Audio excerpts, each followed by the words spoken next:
De regreso al País de las Maravillas, de Alfredo Rodríguez Peña. Cosa de locos. ¿Para qué necesito saber la distancia entre la Tierra y los demás planetas del sistema solar? ¿A quién le importa la densidad de los anillos de Saturno si todavía están en duda nuestro viaje a la Luna? ¿Y esa historia de los agujeros negros, de qué me sirve comprenderlos si aún no logro cubrir el hueco que dejó mi corazón la partida de mi prima cuando el cáncer se la llevó? Alicia refunfuñaba contra sus tareas mientras caminaba absorta al café internet de su barrio, dispuesta a resolver con un par de teclazos los encargos astronómicos que su maestra de física le había hecho. No sería la primera vez que lo haría, al igual que casi todos sus compañeros. Alicia acortaría la investigación a 5 minutos en Google y compensaría el esfuerzo con 2 horas de chat. Además, la misión no era complicada, solo bastaban 3 operaciones para resolver el reto: copiar, pegar e imprimir. Sin embargo, lo que le molestaba era tener que cumplir con el mismo ritual todos los días para hacer las tareas que le daban sus demás maestros.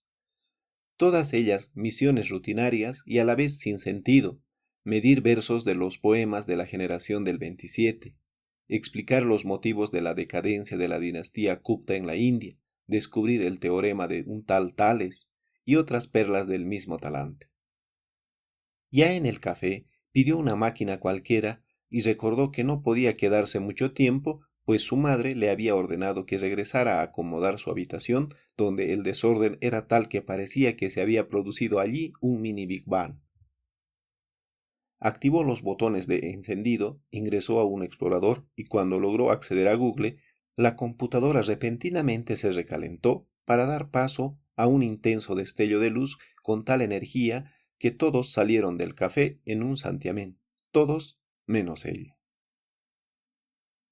Cuando la detonación pasó, los demás clientes buscaron a Alicia para ayudarla, pero no había ni un solo rastro suyo. Era como si el agujero negro contra el que renegaba se lo hubiera tragado. Nadie la vio salir. Más tarde apareció. Estaba sola y no recordaba nada de la explosión.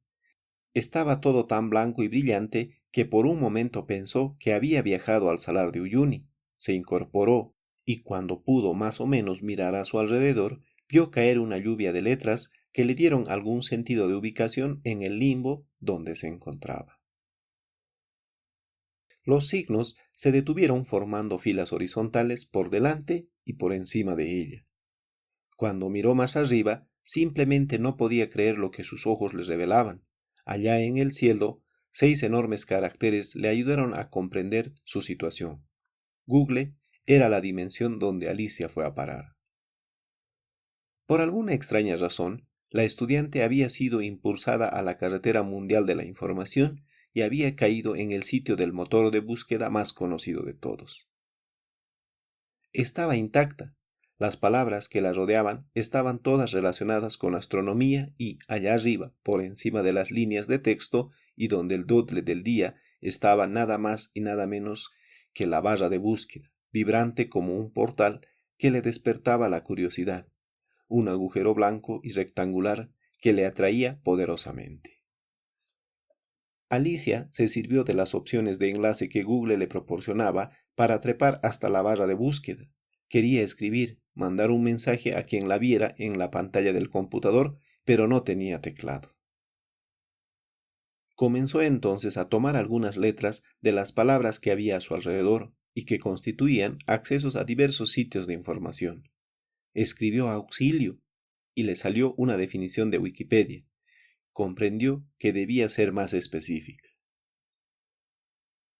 Tomó más letras y puso auxilio, estoy aquí, y le salió un listado interminable de libros de autoayuda. Pensó que todavía debía ser más puntual y anotó: auxilio, soy Alicia. Y lo que le apareció fueron los blogs de cientos de emos de todo el mundo que también llevaban su nombre. Molesta por su infructuoso esfuerzo, decidió que lo mejor sería poner alguna señal relacionada a su tarea escolar. Así tal vez alguien se iba a dar cuenta de su ubicación. La primera frase que colocó fue Sistema Solar y 2 segundos más tarde Alicia estaba orbitando alrededor del Sol, junto a los 9 planetas que solo había visto en un diccionario Larousse. Pero junto a tanta belleza también contempló la inmensidad del universo y se sintió muy sola y pequeña, por lo que decidió regresar al buscador. Tomó nuevas letras y escribió Teorema de Tales, y cayó en una ciudad donde todas las cosas tenían forma de triángulos: las casas, los edificios, los árboles, las personas, los perros, y hasta ella misma se asustó. Todavía angustiada, regresó al motor de búsqueda y puso el nombre de sus padres, y así terminó en un gigantesco álbum de imágenes de una infancia que no recordaba, pero que le era familiar, pues veía a sus tíos y a sus abuelos, sintió el calor de hogar y también nostalgia, así que pensó que ya era hora de regresar a casa, pero antes de intentarlo, quiso dar un par de vueltas más. Alicia conoció así Islandia, el país del hielo; Australia, el territorio de los koalas; el teatro de Bolshoi, donde pudo asistir a una función de Baryshnikov; sintió vértigos a las orillas del Salto de Ángel, la catarata más alta del mundo que está en Venezuela; aprovechó la oportunidad para visitar los delfines rosados del norte amazónico de Bolivia; se dio una vuelta por el fondo del mar Caribe, donde descubrió varias decenas de antiguos barcos hundidos; quedó encantada con la magia de los arrecifes y terminó su expedición visitando una manada de leones en el Serengeti, tan sano que siempre soñó explorar. Tras aquella aventura, Alicia se tomó un descanso, buscó un sitio de comidas y luego pensó que además de los lugares en los que estuvo, sería igualmente interesante conocer personas y personajes. Así fue que siguió tomando las letras del menú de búsqueda para escribir los nombres de sus personajes favoritos de la televisión. Luego escribió los nombres de los libros que su mamá le leyó. Anotó, por ejemplo, El patito feo, esperando encontrarse con los animales de su cuento favorito, pero en su lugar llegó un señor alto, rubio y bonachón que le contó la historia personalmente. También le narró los cuentos de El traje nuevo del emperador, El soldadito de plomo, El sastrecillo valiente y La sirenita. Era el mismísimo Hans Christian Andersen. Alicia sintió que había regresado al kinder. Tras el encuentro con el danés, digitó el nombre de otro gran viajero, un francés, Julio Verne, con quien dio una vuelta por el mundo en ferrocarril, en submarinos amarillos y en barcos de megayates, en menos de 80 décimas de segundos. Como le gustaba mucho la música, decidió darse otra vuelta por el Liverpool de los años 60 y también por los escenarios donde se presentaba otras bandas de rock que hasta ese momento habían sido parte de la banda sonora de la vida de sus padres, pero que jamás imaginó presenciar.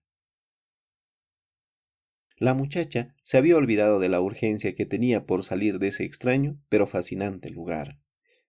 Se había puesto a escribir mensajes en las paredes y a levantar trincheras de adoquines en las afueras de la Soborna, París, durante el mítico Mayo francés, cuando el encargado del café internet se dio cuenta de que algo raro pasaba en la computadora que le había alquilado a Alicia. La máquina no solo se había vuelto a activar, había un caos total en la pantalla y no había ninguna palabra completa. Todas estaban mal escritas, así que de inmediato instaló un antivirus para desinfectar todo el sistema. Adentro, Alicia paseaba por el bosque de Sherwood junto a Lady Mariana, con quien conversaba sobre el maravilloso invento de un tal Mark Zuckerberg, cuando vio que el cielo se oscureció y grandes destellos le daban la señal de que su aventura había llegado al final. Rápidamente subió a la barra transportadora y con las últimas letras que había guardado en su bolsillo, escribió www.facebook.com y así pudo saltar a una inmensa red que la condujo después a otros mundos de donde nunca más regresó.